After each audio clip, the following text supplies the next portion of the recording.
बिहार विधानसभा नेता प्रतिपक्ष विजय कुमार सिन्हा के आवास से हुई लाखों रुपए के सामान की चोरी। विजय सिन्हा के निजी आवास को बनाया गया निशाना। वहीं विजय सिन्हा ने पटना के गांधी मैदान थाना में दर्ज कराई प्राथमिकी। इस मामले को लेकर नेता प्रतिपक्ष ने बताया कि उनके निजी आवास से कागजातों और घड़ी की चोरी हुई। नहीं, वो स्टाफ का है। स्टाफ के बीच का था। स्टाफ में कुछ है, सामान गायब हुआ है, घड़ी हुई, उसी के संदर्भ में कोई विषय नहीं है। किडनी ट्रांसप्लांट के बाद स्वास्थ्य लाभ ले रहे लालू यादव से मिलने पहुंचे राजद के पूर्व सांसद अली अशरफ फातमी।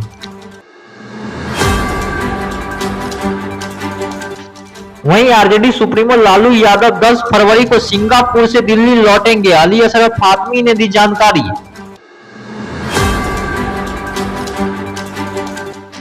जल संसाधन मंत्री संजय झा द्वारा नीतीश कुमार को टाइगर बताए जाने पर नेता प्रतिपक्ष सम्राट चौधरी ने साधा निशाना।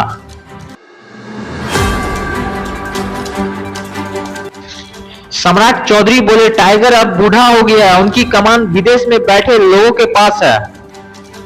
नीतीश कुमार जी का इकबाल खत्म हो गया। नीतीश कुमार जी के ऊपर भी कोई सीएम आ गए।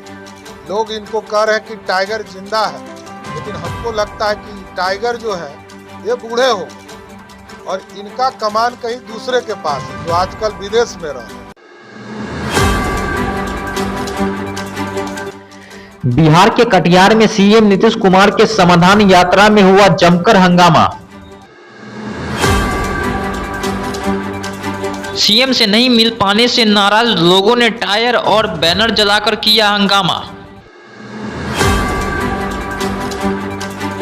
लोजपा रामविलास अध्यक्ष चिराग पासवान ने आईएएस के पाठक के वायरल वीडियो पर तत्काल बर्खास्तगी की मांग की। वहीं चिराग पासवान ने बिहारियों के खिलाफ दिए गए विवादास्पद बयान पर आईएएस के पाठक को तत्काल प्रभाव से बर्खास्त करने की मांग की। तत्काल प्रभाव से बर्खास्त करना चाहिए ऐसे अधिकारियों को। हिम्मत कैसे हुई भैया बिहारियों को गाली देने की? और ऐसे ही अधिकारी हैं जो कि बिहार और बिहारियों की छवि को बर्बाद करते हैं। किस तरीके की भाषा का इस्तेमाल कर रहे हैं? आपत्तिजनक शब्दों का इस्तेमाल देखकर इनको इस बात से एतराज है कि भैया रेड लाइट पे खड़े हो कि कोई हॉर्न क्यों मार रहा है, तो व्यवस्था आप लोग क्यों नहीं ठीक करते? अधिकारी है ना आप लोग। वहीं चिराग पासवान ने नीतीश कुमार पर हमला बोलते हुए कहा है कि नीतीश कुमार के पास सूबे में हो रही हत्याओं का कोई समाधान नहीं है। अलावा उनको फर्क क्या पड़ा? जिस समाधान यात्रा का आप जिक्र कर रहे हैं, पूछे ना मुख्यमंत्री जी से क्या समाधान है इन हत्याओं का? है उनके पास कोई समाधान?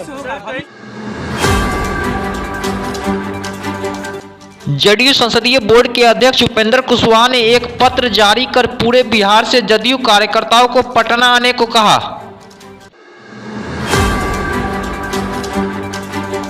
उपेंद्र कुशवाहा ने पत्र में लिखा है कि नीतीश की राजद से खास डील और जदयू की राजद में विलय की कवायद से पार्टी का अस्तित्व खतरे में है। जदयू कार्यकर्ता पार्टी को बचाने की पहल करें।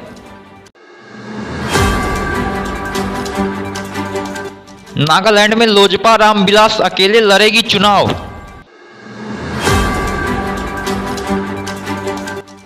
लोजपा रामविलास भाजपा वाली सीटों पर नहीं उतारेगी अपनी उम्मीदवार। चिराग पासवान ने ट्वीट कर दी जानकारी।